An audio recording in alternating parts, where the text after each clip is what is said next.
Success એકેડમીમાં આપ સૌનું સ્વાગત છે. આજના લેક્ચરમાં આપણે બીકોમ એનઈપી સેમ 6 કોર્પોરેટ એકાઉન્ટમાં બાહ્ય પુનર્રચનાના હિસાબોમાં દાખલા નંબર 7 વિશે માહિતી મેળવીશું.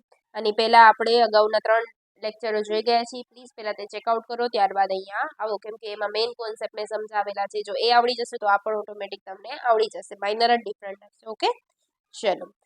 કંપનીની સત્તાવાર મૂડી 27 લાખની રહેશે. 3 વર્ષનું ડિવિડન્ડ ચૂકવવામાં આવ્યું નથી. યંત્રની કિંમત આપેલી છે અહીંયા બધાની.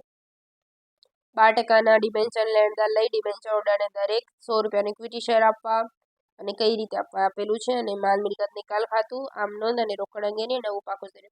આમ નોંધ હવે હું લખાવતી નથી, તમે જાતે લખી લેજો. આપણે ખાતાઓ અને એનું પાકું સર્વે તૈયાર કરીએ છીએ. દાખલા નંબર 7. સૌપ્રથમ શું શોધવાનું હોય છે? એમાં ખરીદ કિંમત. શું શોધશો? ખરીદ કિંમત. ચલો, ખરીદ કિંમત માટે પહેલો ટોપિક શું કીધો છે? જૂની કંપની એક ઇક્વિટી શેરના બદલામાં નવી કંપનીના 50 રૂપિયા ભરપાઈ થયેલો એક શેર આપવો. ઇક્વિટી શેર એકના બદલામાં એક ઇક્વિટી શેર છે. કેટલાના આપણા પાસે? 12,600. તો કે 12,600 ના કેટલા? એટલે 12,600 જ આવશે. અને કેટલા રૂપિયાનો ભરપાઈ છે? 50 રૂપિયાનો. ચલો કરી નાખીએ. એટલે કેટલા આવશે? 6,30,000. ક્લિયર? ચાલો, ત્યારબાદ સેકન્ડમાં શું કીધું છે? જૂની કંપનીના 2 પ્રેફરન્સ શેરના બદલામાં નવી કંપનીના 3 ઇક્વિટી શેર દીઠ 50ની ભરપાઈ. ચલો, પ્રેફરન્સ શેર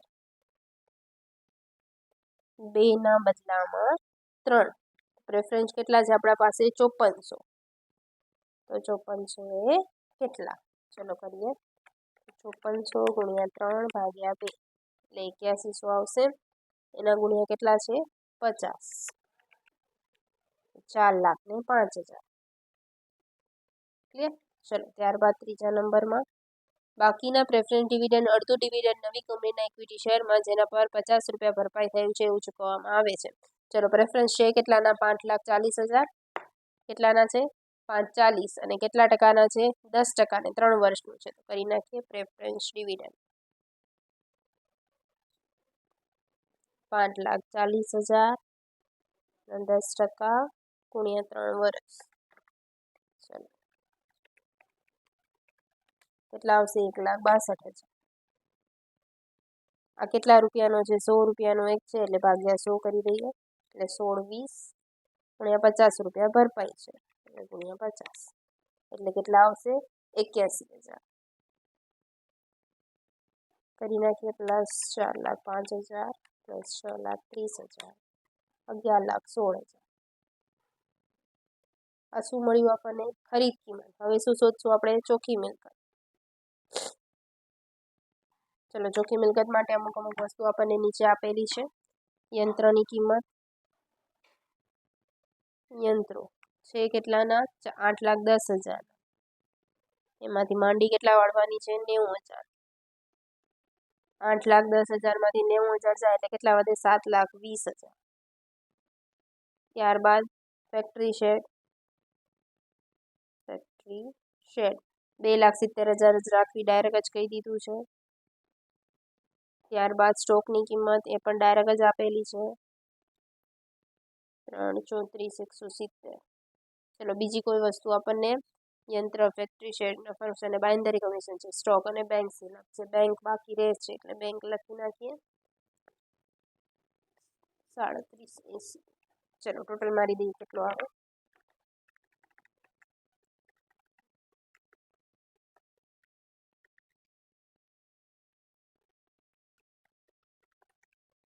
કેટલા આવશે?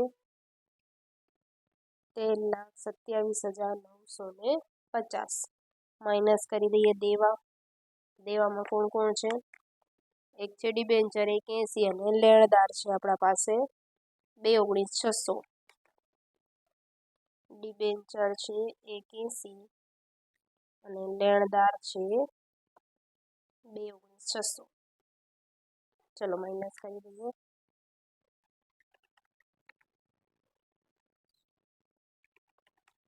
એટલે કેટલા આવશે? 9,28,350. 9,28,350. ક્લિયર? આ મળી ગઈ ચોખ્ખી મિલકત. આ છે આ, એટલે શું આવશે? પાઘડી જ આવશે. ચલો શોધી નાખીએ.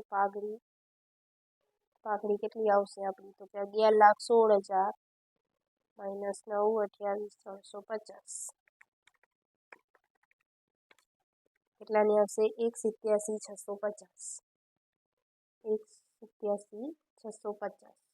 ક્લિયર? આ મળી ગયું આપણને પાઘડી. ચલો એને બાકીના શેર કીધા છે, તો બાકીના શેર કેટલા જોઈ લ્યો. ચલો એ પછી જોઈએ. પેલા મામીની ખાતું બનાવી દઈએ. મામીની ખાતું, ત્યારબાદ ઇક્વિટી શેર હોલ્ડર ખાતું, ત્યારબાદ પ્રેફરન્સ શેર હોલ્ડર ખાતું, નવી કંપનીના ઇક્વિટી શેર ખાતું અને નવી કંપની ખાતું. ક્લિયર? ચલો પહેલાં જેટલી મિલકત છે બધી ઉધાર લખી નાખીએ. આમ નોંધ તમે તમારી રીતે કરી નાખજો. ચલો યંત્રો 8-10, ત્યારબાદ શેડ 4,27,500, ત્યારબાદ પાઘડી 3,60,000, ત્યારબાદ નફા નુકસાન અને બાંયધરી કમિશન ક્યાં આવશે? ઇક્વિટીમાં 99,180 અને કમિશન 39,060. ત્યારબાદ સ્ટોક 3,79,260, બેંક 37,80. ચલો ત્યારબાદ ઇક્વિટી શેર એટલે કે શેર મૂડી 12,60,000, ત્યારબાદ પ્રેફરન્સ શેર મૂડી 5,40,000, ત્યારબાદ ડિબેન્ચર 1,80,000, ત્યારબાદ લેણદાર 2,19,600. ચલો અહીંયાની તો બધી વિગતો આપણે કરી નાખીએ. હવે આમ નોંધની જે એટલી હતી એની વિગત પણ આપણે કરી નાખીએ.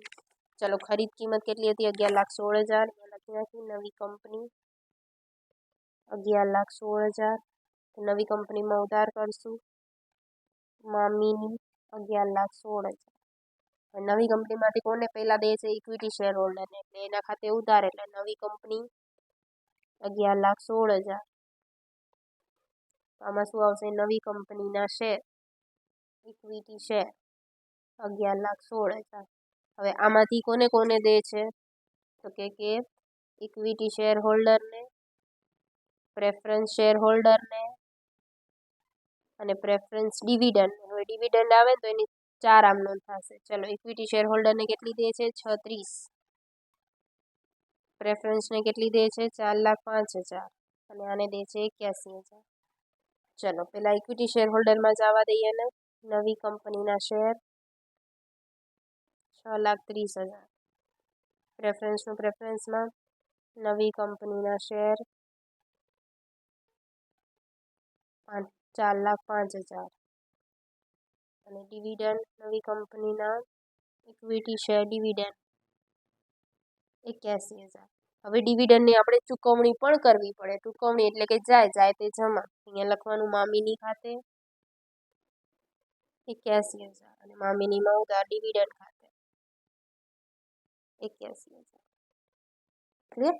ચલો એના સિવાય હવે કોઈ આપણી આમ નોંધ રહેતી નથી અને બધી એન્ટ્રી પણ આપણે કમ્પ્લીટ કરી નાખીએ. ચલો હવે એમ ટેલી કરી નાખીએ ક્યાંથી કેટલું થાય છે. નવી કંપનીનું ખાતું તો આપણું ક્લિયર જ છે. નવી કંપનીના શેરનું ખાતું પણ ક્લિયર છે. ચલો પ્રેફરન્સ શેર હોલ્ડર 5,40,000 માઇનસ 4,05,000 એટલે 1,35,000. ચલો આને ક્યાં લઈ જશું? મામીનીમાં પ્રેફરન્સ શેર હોલ્ડર 1,35,000. ક્લિયર?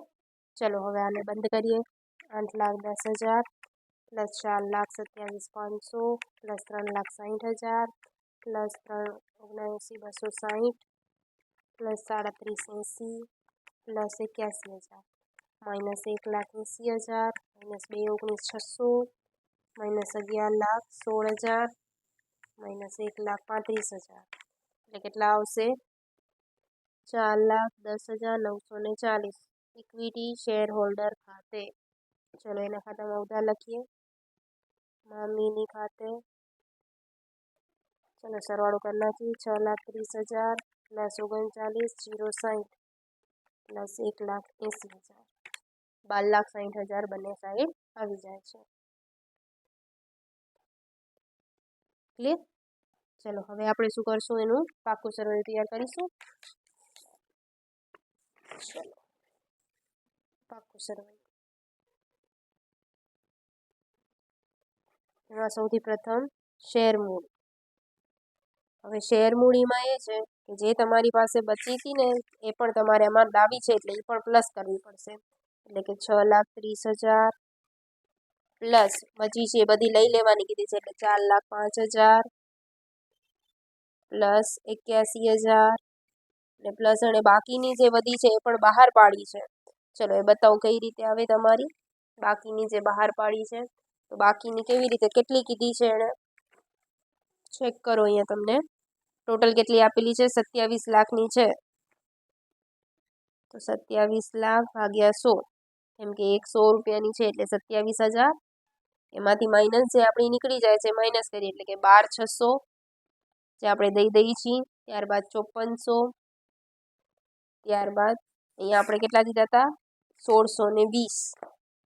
1620 અને અહીંયા આપણને કીધું છે કે ડિરેક્ટરોએ લઈને 12% ડિબેન્ચર લેણદારો લઈ લેવા, ડિબેન્ચર હોલ્ડરોને 100 ઇક્વિટી શેર એટલે ડિબેન્ચરના બદલામાં પણ ઇક્વિટી આપવાની. તો ડિબેન્ચર કેટલાના છે, 180.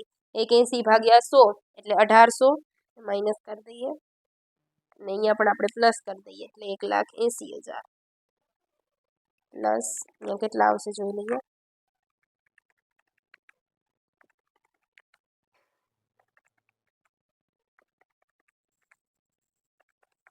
કેટલા આવશે, 5580. ફરીથી એક વખત કરીએ. 27,000 માઇનસ 12,600 માઇનસ 5400 માઇનસ 1620 અને માઇનસ 1800.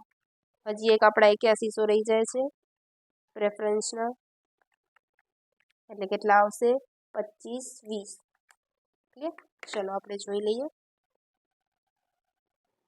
સોરી અહીંયા 5400 નથી 8100 છે, મારી ગડબડ છે થોડી.